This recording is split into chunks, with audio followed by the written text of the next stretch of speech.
Today, we're going to be looking at the commander cards that we think are most worth buying right this moment. I'm Mia, and I need a new video game to binge. I'm BZ. I have drafted Tarkir Dragonstorm 40 times. We're the Nitpicking Nerds, sponsored today by Neuroscape, a super awesome TCG just dropped. You can play it either 1v1 or 2v2, and you can check out the Kickstarter in the link in the description. It is such a fun game. Plus, it got funded in 5 minutes fully. It's so awesome. You have to check it out.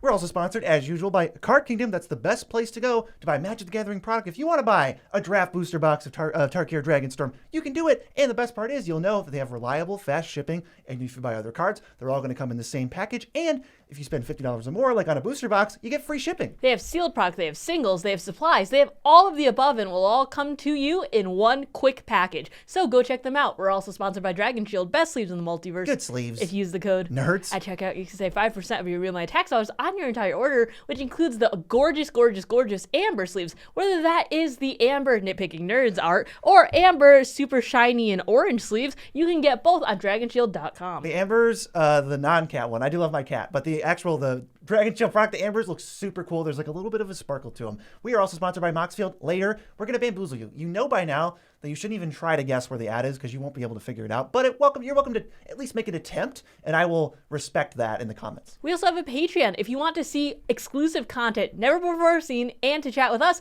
plus $5 deck techs. You should go check it out. It's only $2 to get access to all the $5 deck techs I'm going to do. There's already one on there, so get over there. But today, we are looking at Commander cards most worth buying. That does not mean go bet your child's college tuition on these cards hoping they're going to go up. It is at the current price that they are worth. Maybe that it's because of a reprint, it's lower, or we just think it's about to go up or something like that.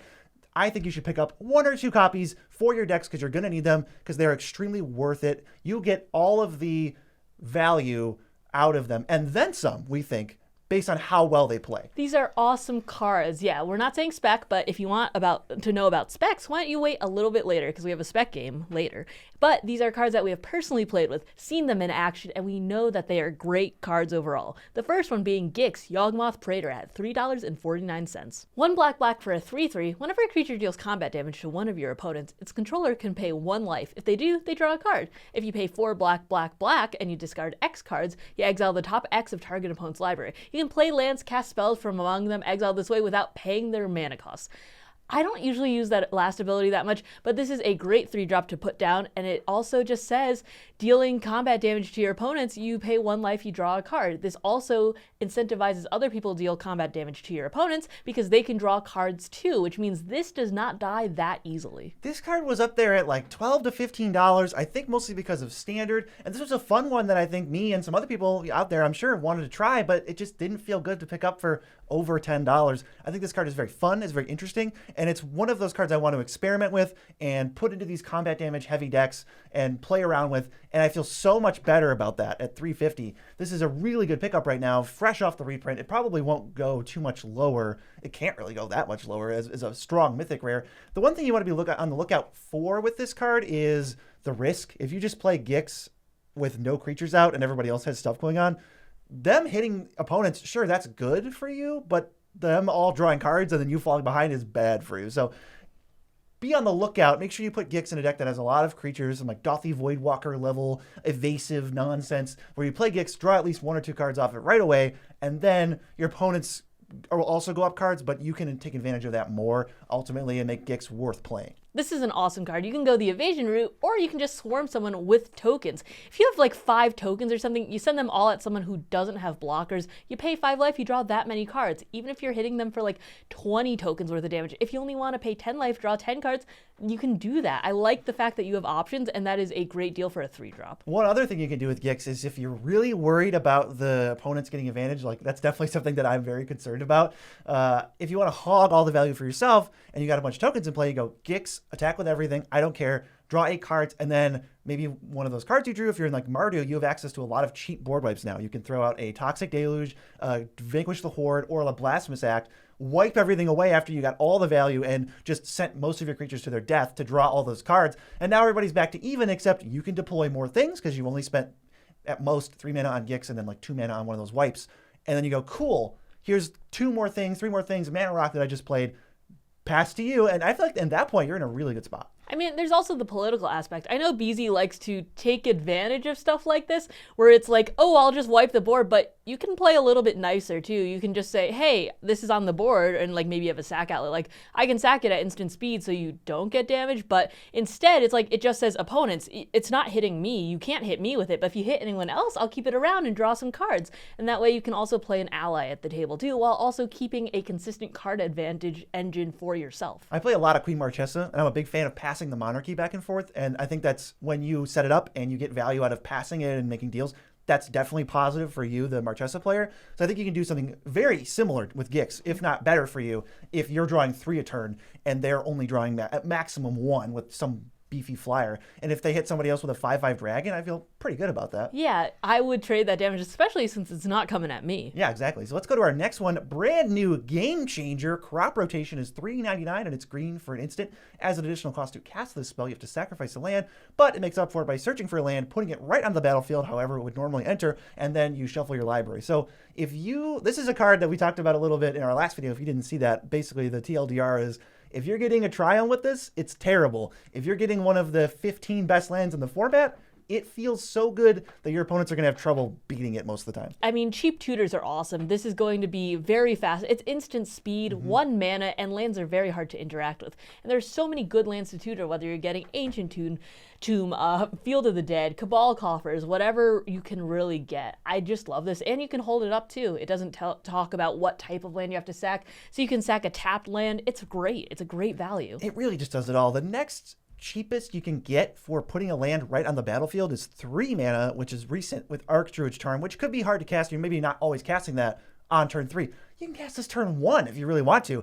It just does a lot. It's a lot of utility as long as you have 2 lands worth going for it. And I think this is, since it is a game changer, this is a card you're really only going to see in bracket 3 and probably only bracket 4, because the lands you get, you also want to be either game changers or high candidates for the game changer list. You know, like Nykthos or Phyrexian Tower or Cabal Coffers. Those aren't game changers, but you probably have some of them in the deck. And then you've probably got Field of the Dead. Glacial Chasm is amazing with this because then you can basically turn it into like a Teferi's Protection.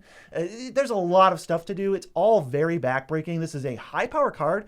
And I will say, since a lot of the game changers have a similar power, they're some of the best cards in the format. This is like maybe the 5th cheapest card on the entire Game Changers list. It's kind of crazy considering it is such a good card. It is so fast. It has so much utility. And because lands are just that hard to interact with, I think this card is awesome. And as you know, we love packing value in the land slot. Sure do. We're not tutoring a basic for a basic here. We're trading in a cheap old basic for something that will really warp the game around it. Absolutely. Or my boy Field of the Dead. Yeah, I mean, I mentioned that earlier. That's a really great card, and it's a game changer in and of itself. So. I just can't go in one video without saying the word Field of the Dead. You already did. You know, it's hard to remember when I'm thinking about it at all times. What is our next iteration or our next edition, the next card?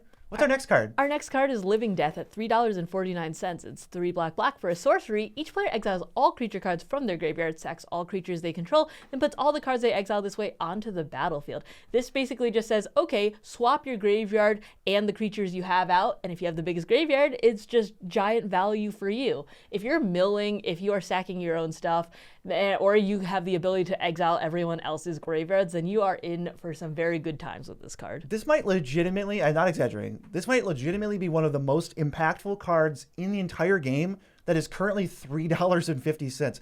This wins games by itself. There are a bunch of like infinite combos you can do, and I don't think that's far-fetched at all. Because if you just have like Eternal Witness and Peregrine Drake and a sack outlet in your deck somewhere and they get milled, this one card sets up that entire piece of nonsense where you're getting back Living Death and making mana with your creatures or something like that. So there's critical mass combos to it, but most of the time you're just going to have 20 creatures in your graveyard. They're going to have 3 or 4 or even 7. It just doesn't matter because they're not going to get another turn. You're going to put all your stuff in play. You have sack outlets, Blood Artist type effects, triggers, ETBs, whatever. You can even use things like Soul Guide Lantern to make this totally lopsided.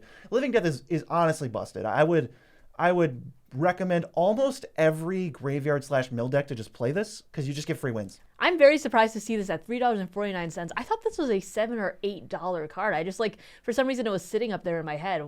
Recent reprint, maybe? I think that's how strong it is. I would pay $15 for this card. Yeah. I mean, I'm not saying I'd pay $15 right now with the number of reprints, but if this had not been reprinted and it was $15, I would say it would still be on this list because it would still be worth buying. So I feel like I'm getting a steal at $3.50. I mean, you're also deploying it a lot faster than you would like Rise of the Dark Realms or something like that, where you have to wait all these turns to get that value.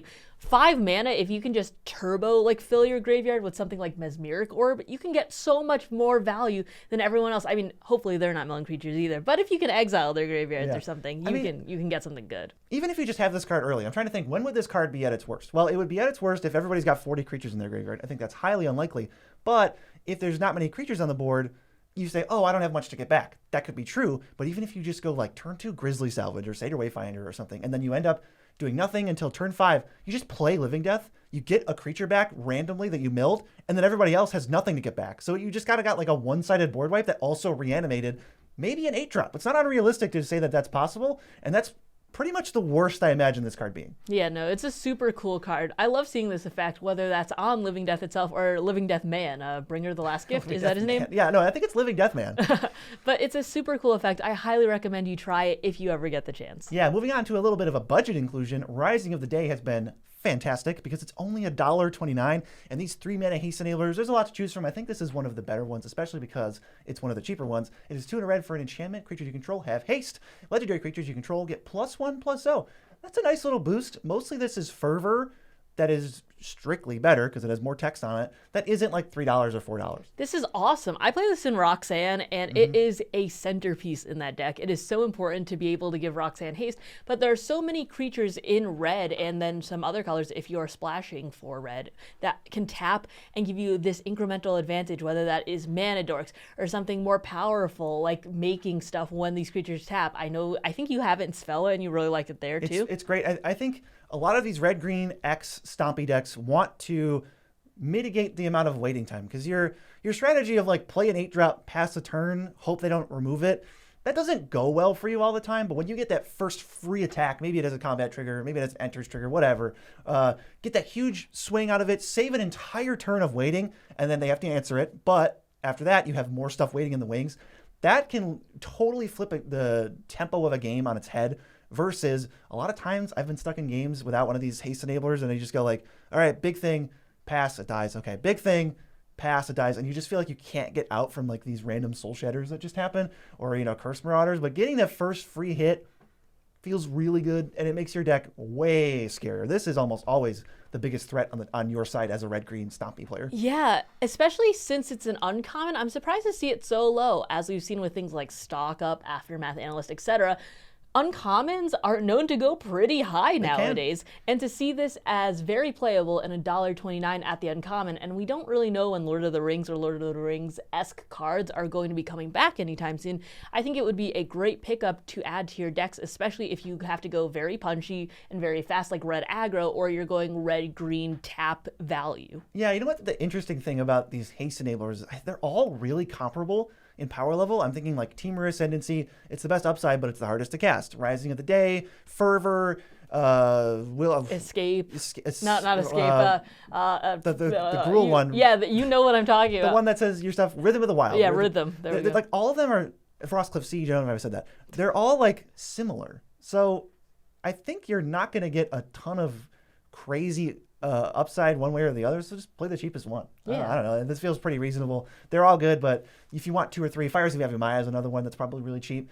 I just love Rising of the Day. Yeah, I think that it just makes these budget builds way more accessible. Totally. Especially since it's like, oh, I have a deck that's only commons and uncommons. Well, you still have a lot of power within that slot. You can still crush people with commons and uncommons. Speaking of crushing people, crushing dreams, this card was worth it at $50, and it is currently $22.99. I'm, of course, talking about Emrakul, the Promised End, fresh off the Innistrad Remastered reprint, 13 mana, 13/13, but it costs 1 less for each card type in your graveyard, so it's probably like 8 or 9 mana, and when you cast this spell, you gain control of target opponent during their next turn. They get an extra turn to make up for that, and it has Flample and Protection from Instants, which I have had come up. That mostly means it can't get spot removed, and they're going to have to figure out a way to either wipe the board or you can't like chump it. It is colossal. Mostly, though, that trigger if you haven't resolved an Emrakul, the Promised End is so backbreaking.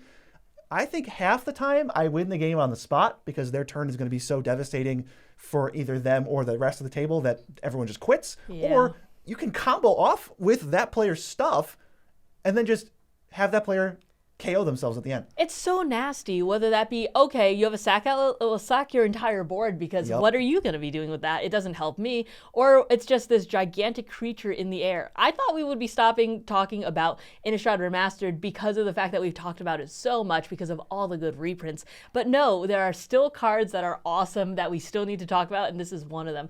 I'm surprised to see it at $22.99 because in my head, this is also a $50 card. I remember it got reprinted in like the John Avon Secret Lair or something like that. Yeah, I don't know how much that even hurt the price, but that was the only other reprint. Yeah, I was going to say, I don't think it hurt the price, and it was still up there because it is such a brutal card. It's so good. I think brutal is probably the perfect word to describe this. It's just rough when it's cast against you. As long as you can cast it, nothing can go bad for you because the worst case scenario is you take the opponent's turn that you're most scared of. I've never seen one of these turns not be an absolute disaster. No matter what they have, you can draw a bunch of cards and then at the cleanup step, discard all of their best cards. You run every creature into your opponent's or into your own Emrakul to kill it. And one of my favorite things that actually makes Emrakul like really messed up is since you control them, you decide where their commander goes if it dies. Oh. So if you have a Swords to Plowshares in their hand, you can Swords their commander, keep it in exile, basically removing it from the entire game forever, which is dastardly. Like, that's so dirty, but I've done it. I don't feel bad about it. This is a nasty card. I just don't see it that often because I feel like it's kind of been rule zeroed out of the format to an extent where it's like, ooh, you're playing that? Well, I wouldn't want that play against me. But I think that if your play group allows it or you have a spot for it, if you've been meaning to build a deck around it, it's so awesome. Bracket 3 and 4, I think, is a totally fair game. And I also think maybe it was just priced out of the format. Maybe. I mean, nobody wanted to spend $60 on this thing. I mean, that's completely fair, too, especially as a commander. It's like, ooh, well, if I have a $100 budget for my commander deck, I can't exactly be paying $60 for the commander. Please get an Emrakul. It is so much fun. I mean, maybe not for them, but like, you know. For you, though. Look, your opponents have to have something bad happen to them if you're trying to win the game. So you might as well make it Emrakul, the Promised End. Next up, another game changer, fresh onto the list. It's Seedborn Muse. Only $7.99 right now for a 3-green, 2/4 that untaps all your permanents during each other player's untap step. Just because we don't necessarily agree that this thing should be a game changer doesn't mean it's not a really strong card that I think maybe you should just pick up one, put it away. Eventually, you're going to build an untapped deck, a deck with instants, a deck with activated abilities, and you go, oh my god, this is now the best card for that deck. Yeah, as we mentioned in our previous video, I don't think this can be shoved in every deck and make it instantly a great deck. Right. But I think in the right decks, this can change the tides immediately, whether that be untappy shenanigans like my old Lathril deck, whether that be instants and sorceries that you can keep refilling your hand and casting them at flash speed or whatever.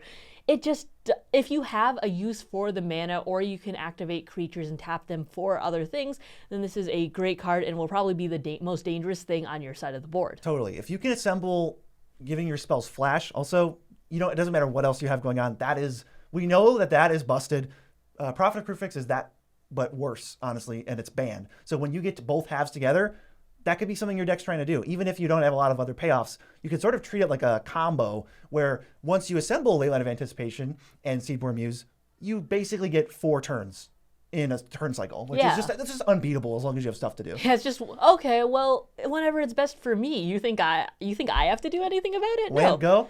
Yeah. The worst feeling. Yeah, becoming a control deck when you're like mono green or something. You still could, yeah, totally. Or not mono green, but green blue, green blue. Whatever. We know what you're talking about. Seedborn Muse is absolutely cracked in those decks. If you have any deck like that and you were having your eye on it at 15, please pick it up at 8. I am going to have to cram this into my $100 budget Sfella deck because it's just too cool. So I'm going to have to make some tough cuts. Can you afford that? I'm saying I got to make some tough cuts. It's a $100 deck, so I'm going to cut maybe a $5 card for it or something. The next card is in my $100 deck. It's Walk the Aeons at $2.29 for a blue for a sorcery, but with buyback, which is sacrifice 3 islands. If you sack the 3 islands, you put this card back into your hand as it resolves. Target player takes an extra turn after this one. This is a card that I don't think is the most backbreaking out of the extra turn spells, but it's a cheap extra turn spell, and it is easy to get back, especially if you have land-esque synergies, like putting all of your lands back with Aftermath Analyst. Yeah, once I realized that, I mean, obviously, the extra turn spells are very strong, and this could just be worth buying at $2. $2 for a time warp, even if it's 1 extra mana and it has some potentially huge upside. But even if you just treat it like it doesn't have that, that's already solid. We know extra turn spells are plus 1,000,000 tempo for you. You can make a ton of big plays. If you already had a big play lined up, you get to make it twice with 2 combats. Walk the Aeons is very strong, but when I saw that level of synergy, which I hadn't really thought of, is almost looping it, where you use Aftermath Analyst, get back 6 islands. That gives you 2 more bites at the apple of Walk the Aeons and more time to potentially rebuy it with something else. This, in the right deck, feels like time stretched with flashback. And you go, oh, no, we're dead. Yeah, We're dead. I think in my deck, I can loop this a total of 10 or 12 times with the right setup. And I know that extra turn spells automatically bracket 3 and above if you can take multiple extra turns. I Very think true. that's the right wording. But this is an incredibly strong card. Even if you slap it in and you're like, this is my budget deck and I can take 1, maybe 2 extra turns with it, it's still awesome. It's still awesome. Don't get me wrong. This by itself, can't qualify for bracket 1 and 2 because even it fuels itself. It can loop itself. Like, it literally says this is multiple extra turns worth, and as long as you have more than 6 mana, you can do other stuff at the same time. So keep that in mind. Don't throw this into bracket 1 and going, the Nitpicking nerds told me to do this.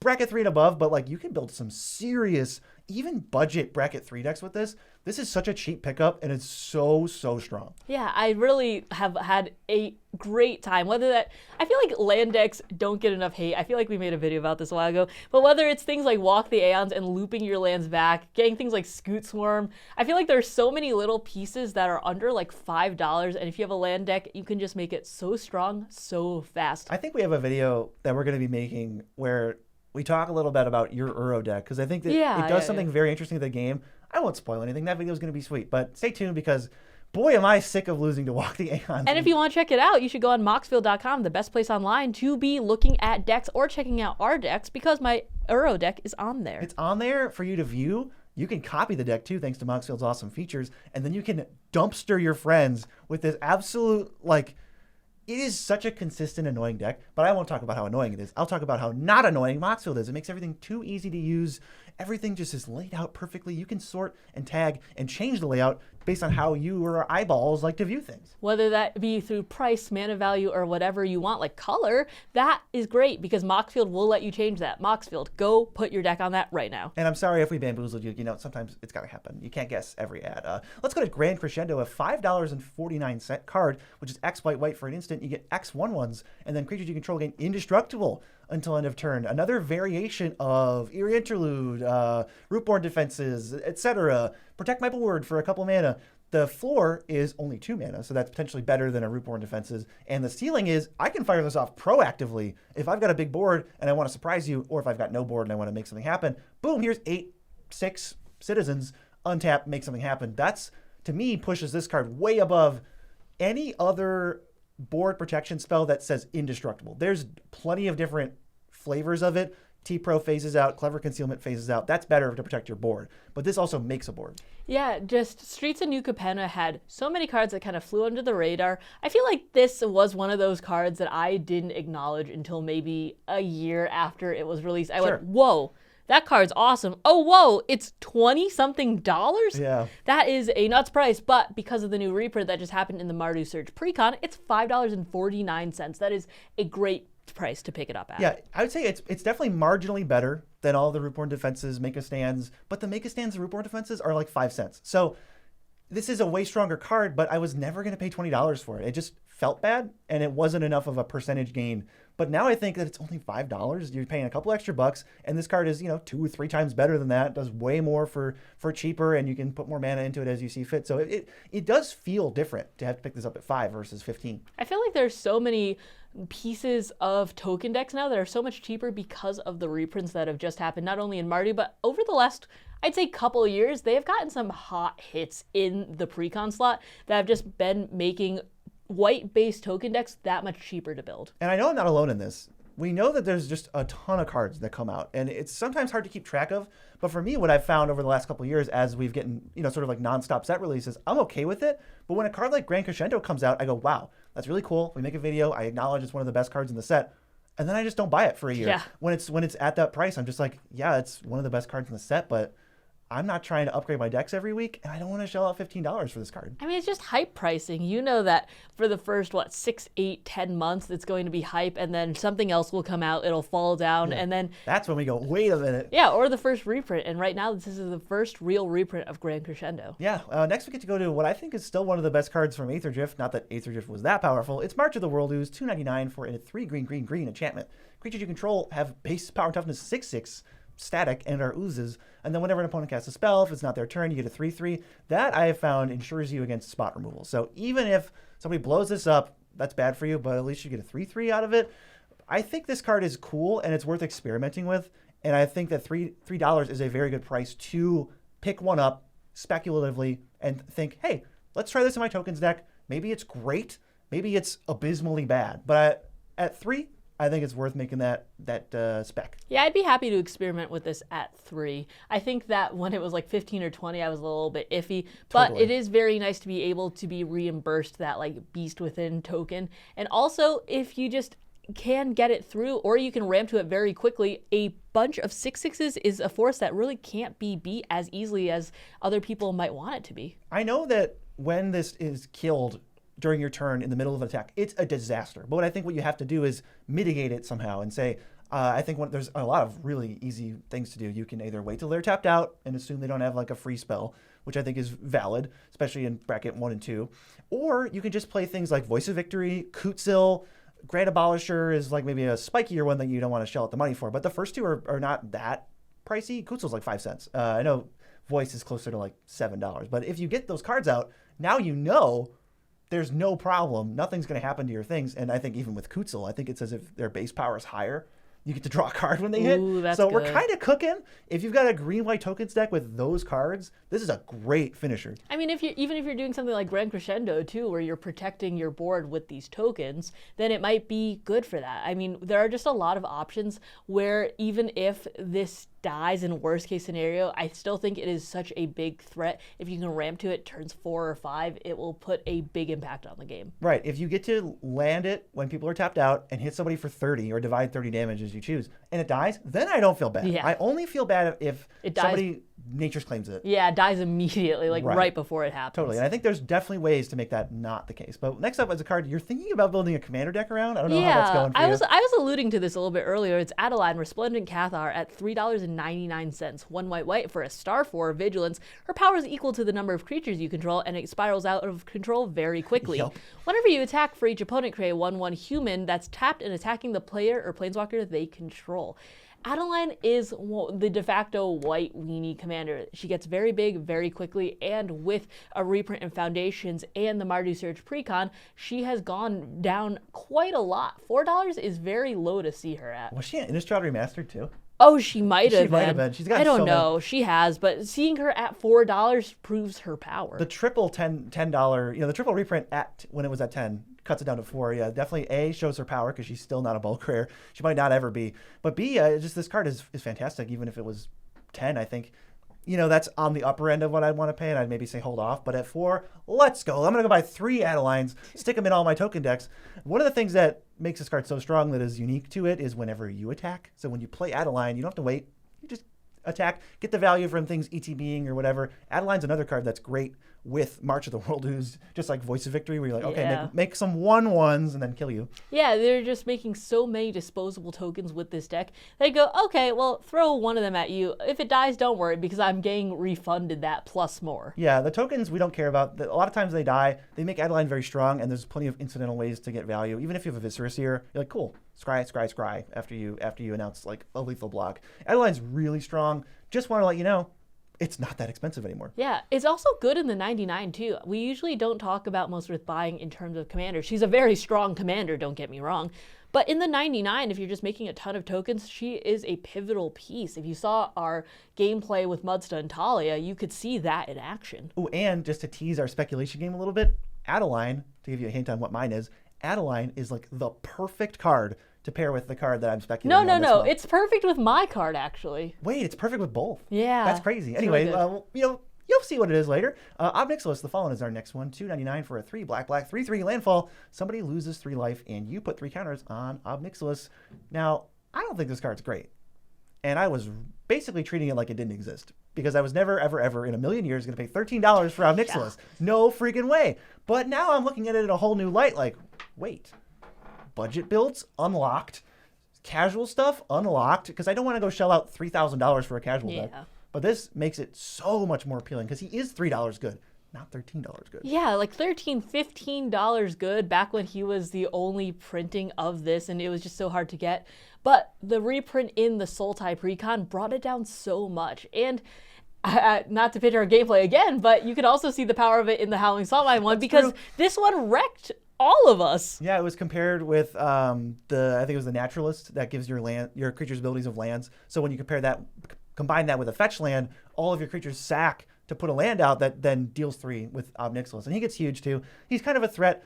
Definitely it feels like in that casual commander set of like 5 mana threat eventually, or maybe you can make a big play with Reshape the Earth or something. But definitely a solid way to spend $3. I mean, also, he gets gigantic if you use him as your commander or just as a really big beater. Just, he comes down as a 3/3, you play a land, he becomes a 6/6 instantly. Next turn, he's a 9/9 and he attacks. Yeah, and if you have any fetch lands or anything, he gets bigger way quicker. Or if you're saving up a couple fetch lands, he can get big very fast. It's a great card to not play on turn 5. I wouldn't tap out and pass. If you can go Obnixilis fetch land, even if someone removes it, it's not a disaster. You at least get to punish that player for their insolence. I feel like there's also so many good fetch lands, whether that is the ones that insta-fetch if you're on a super budget. Like Broker's Hideout? Yeah, if you're playing any of the high-tier fetches, like, Arid Mason and that sort of, or one of the other ones that we're going to talk about later, that's in the mid-range of fetches, let's say, then I still think that no matter what your budget is, you can still get fetches and still trigger him multiple times in a single turn.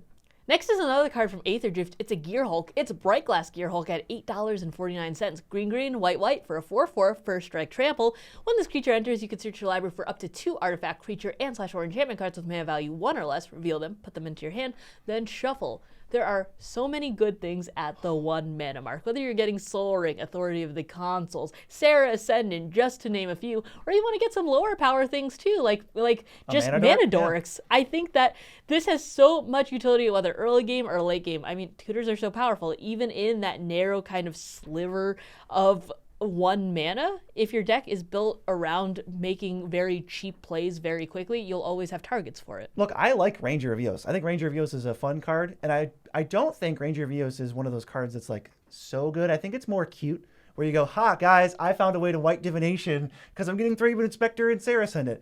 But Bright Glass Gear Hulk is legitimately powerful, and it also scales with whatever bracket you're playing at. If you're playing a jank bracket, maybe you go get some Mana Dork. Maybe it goes and gets an Aura or a Wild Growth or something. That's totally fair. That's fine. But as you get to bracket 3 and 4, you can get Moxen. You can get fast mana. Soul Ring is probably a target in any bracket for this thing. That already is like, play a 4-drop, get Soul Ring, and then your next best thing. Already really strong. It's an artifact, so maybe you have synergies with that, but you kind of don't care. You can also just flicker this. So there's probably 1-drops that are permanents that you can get that would flicker this and maybe do it again. Any of the zeros, Cryptic Trilobite, Walking Ballista, Marketback Walker, Hangerback Walker, Ornithopter, you can go get and just have a ton of fun with this. I have to play this, but I don't know where.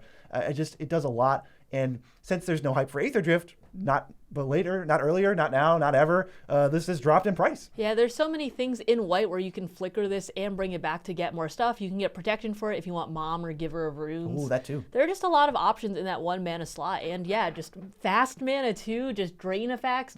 I think that you can get so much. And I think this will be very synergistic in those low curve decks. I don't know where I'm going to play it. I feel like you can play it on almost anything. So I'm just going to have to make room.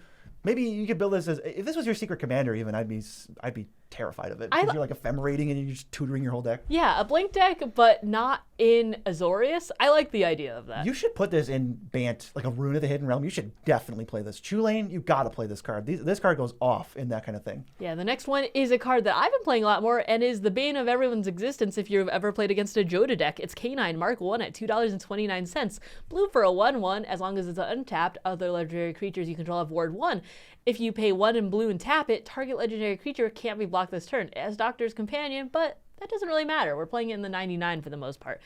I think that this card is awesome. First off, it's a cheap artifact. I've been playing this in Mendicant Core lately, and it makes legendary creatures unblockable, whether that's your commander or you're just swinging with a gigantic legendary creature that you just happen to have that got really big, like the Obnixilis we were just talking about, whether it's flying, whether you're shoving into like a 5-color deck and you have like a Kalia that you want to get through. It doesn't really matter, because if you have legendary targets for this and you want to make sure that they can't die to damage from being blocked, this is an awesome card for that. Yeah, it does a lot of little things. We've been experimenting with Ward, and I think we found in our last couple dozen games that we've played where Ward 1 or 2 has come up, it definitely shifts the turn in which people can answer your stuff a lot. Yeah. Like if they're waiting on a Beast Within or something that's already kind of pricey to take out one thing.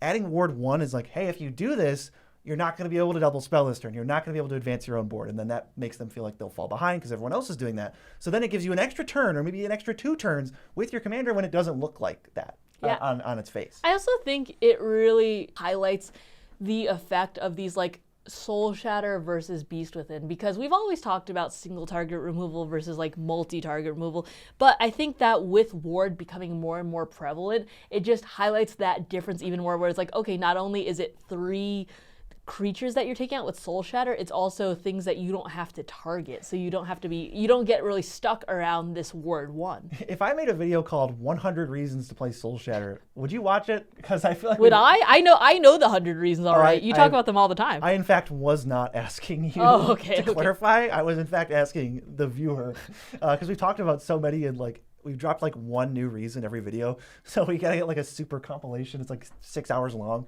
of me just saying everything about Soul Shatter. Anyway, K9's great. One other thing that I think about K9 is I definitely see this as a card that could go up in future. So if you want to buy 1 or 2 of them, just have them sitting in your collection so you don't feel bad when this. I can't control and I can't predict these random Doctor Who spikes. Danny Pink. Turns out it was actually a really good card that like transcended people's apathy for Doctor Who. So then that card goes up. Maybe K9 does the same thing. I think we have a couple of these laying around actually. I would get 1 or 2, put them away for a rainy day, and then when it goes up to $20 for some reason, you go, whew, I have them. That's a good card. I mean, I think there's going to be another commander that comes out, cares about legendaries, and immediately it's like, oh, I really should have gotten that when it was $2.29. We've all seen this in a Joda deck where it's like, this is the first one that hits, Nightmare. and then the second, third, whatever, and this is always like the, oh no, even their 2-drop cascaded into a 1-drop, and it's this one. Yep. That's gonna hurt, because that Ward 1 or just making like Joda unblockable, and he's gigantic at that point, really puts a wrench in everyone's plans. Yeah, Joda is completely obnoxious. We all know this. And you are Joda's number 1 fan? Number 1 hater, Oh, actually. number 1 hater. Yeah. Let's go to our next reprint from Tarkir Dragonstorm Commander. This is Hellkite Courser. What a drop. 25 was his former price. Now it's 650, and it's 4 red for a 6/5 flyer. When this creature enters, you can put one of your commanders from the command zone on the battlefield, it gains haste, and then comes back to the command zone at the beginning of the next end step. I don't think on its face this is a card you should just slam into your deck, but it's kind of like Seedborn Muse, where once you get a commander that loves haste or has some ridiculous ability or has 1,000,000 mana, then this card gets busted. I know Kalia is that type of commander, but what I think of over and over is the new Ireni. This is bonker sauce with the new Ireni. You play this on 6 or on 5 if you ramped, not unreasonable. Play it on turn 5. Okay, here's Ireni. Trigger, get a dragon, gets haste, attack. Here's another dragon. And now you just took 7. My commander is just back in the zone. I'll cast it next turn. And you have 2 more dragons to deal with. Like, what a ridiculous sequence. There's a lot of different commanders like that. Atali, the 7-mana one, is very similar to that you just got to watch out for this card. This is actually really funny. I thought you were talking about the other Ireni, and I was imagining, like, yeah, that's crazy. I mean, dealing damage to everyone, then hitting for 10, it basically is like, oh, you're talking about the other Ireni. No matter what, there are just so many places that this can go where it will slap very, very hard. Yeah, the other Ireni is pretty good with this. Just keep in mind, Hellkite Courser, that was definitely not a card. You know, I looked at this and I was like, 25, and I just rolled my eyes. But now I'm really interested in maybe putting this in a deck, finding those synergies, and just getting access to this card when it was kind of in the nonsense price zone. Yeah, I feel like there's so many cards that creep up to that nonsense price zone, and then reprints like this happen, but with so much product coming out, with all these precons, it's impossible to tell every single reprint that comes out. We're like, hey, maybe I need this. Hey, maybe I'll want this.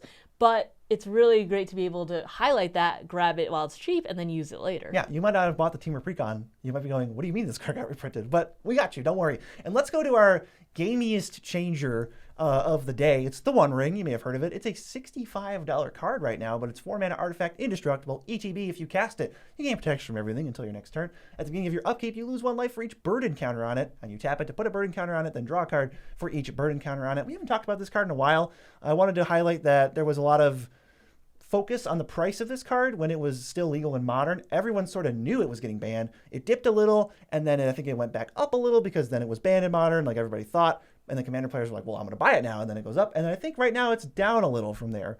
I think this card, I don't see it getting banned anytime soon. We know that nothing's getting banned for the rest of the year. And I think that, to me, adds a lot of security to purchase 1 or 2 copies of this, knowing I'll play it for bare minimum a year from now. Yeah, I think that when the bans were kind of hanging up in the air, I was very hesitant to recommend this card, that while it was good, there were so many things swirling around, like the uncertainty of, whether that be fast mana and stuff, or that were banned kind of out of the blue without any warnings. Yeah, and then there was like the feeling of like this upcoming announcement that we weren't 100% sure of. Yeah, and the fact that they also mentioned in the first iteration of the Game Changers list that Game Changers were to be a list to be looked at when they were considering next bans. And the One Ring was on the first iteration of that, so of course it was going to be looked at to be banned.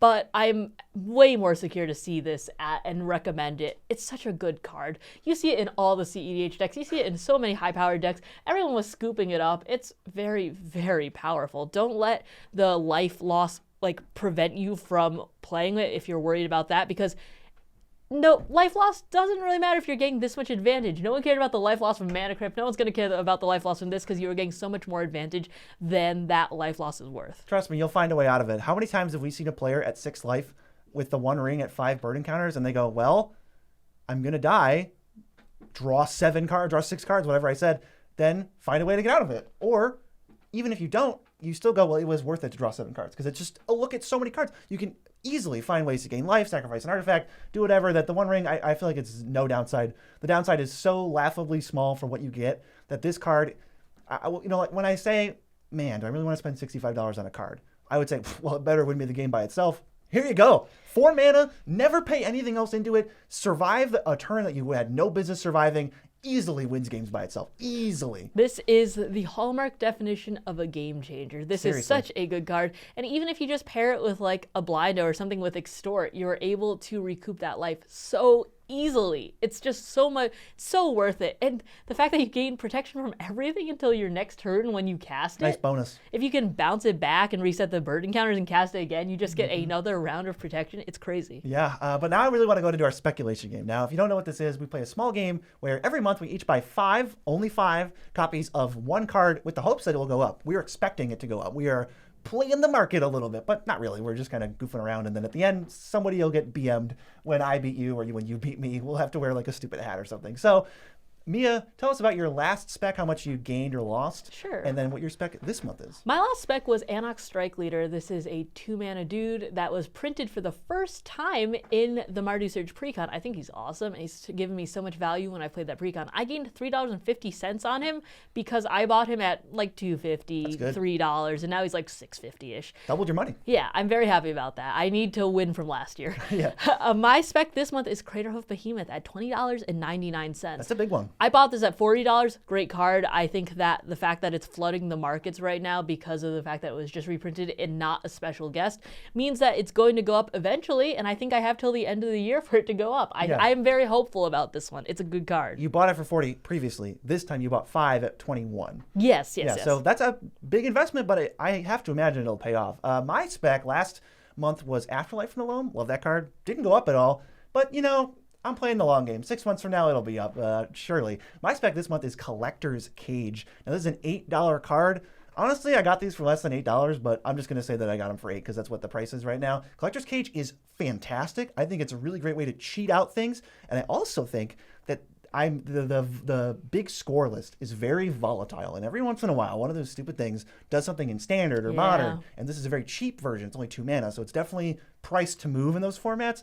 I'm ready for 3 months from now, some deck comes out, and it's busted, and it's got 4 Collector's Cage in it in some constructed format, and then I'll profit from that. Funnily enough, I threw together, just for funsies, a best of one, like arena deck to play for 10 minutes a day. And it's a deck in Standard that plays Collector's Cage cheating out Crater of Behemoth with Voice of Victory and stuff to get some cheap tokens. And that deck is pretty fun to play. Yeah, I think that there are both options. I like how you're playing the market, but not for Commander, and I'm playing the Commander market. Exactly, yeah. And maybe they both go up because that deck is real. Maybe I found it. I hope so. But if you want to see any more gameplay, including one of the ones that I was talking about earlier, why don't you check it out right here. Do it.